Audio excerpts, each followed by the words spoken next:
The Brill Shaving Cream Company presents The Foster Bunkham Show, starring noted expert Professor Foster Bunkham, with special guest Cassius King of radio station KRFH.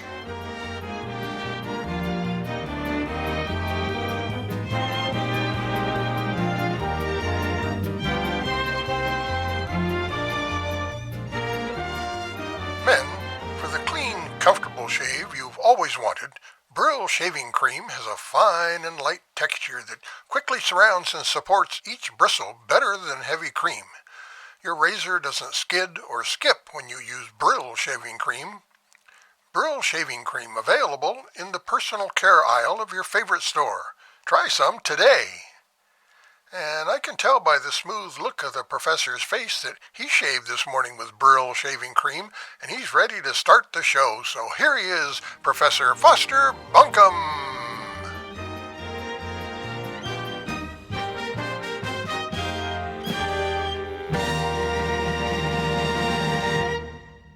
Today we have something a little different. I was recently interviewed by Cassius King of radio KRFH in his studio. We chatted about Trinidad history. That's Trinidad, California. And here's that interview.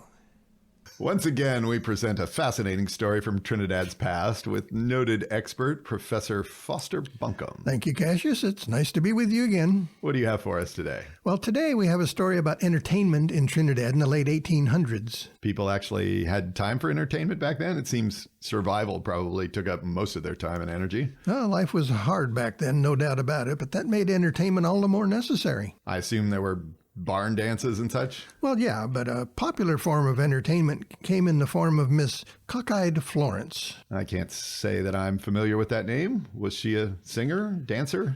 She danced all right. Cockeyed Florence was a soiled dove who ran a house of ill repute in Trinidad. No, in Trinidad? Yeah, she catered to woodsmen, miners, trappers, men of the sea. You know, it gets lonely out at sea or tramping around in the forest all day or in the gold fields with nothing but other men around all the time. Trinidad had a number of gambling and drinking establishments, as well as houses of prostitution over the years, but Florence's seems to have been the most popular one. And there were a number of prosperous saloons in town, correct? Well, in 1870 alone, there were 7 drinking establishments in Trinidad. Of course, then the temperance organizations hit town, and that number was reduced to 2 by 1879. Wow. But I distracted you from your story. Yes, you did. Cockeyed Florence died in 1885, and legend has it that while she died anything but a pauper, the good folks of Trinidad didn't quite want her buried in the same cemetery as the proper folks. Mm-hmm. Where is she buried then? Well, enough men in town got together and came up with a compromise. She's supposedly buried in the road leading up to the cemetery.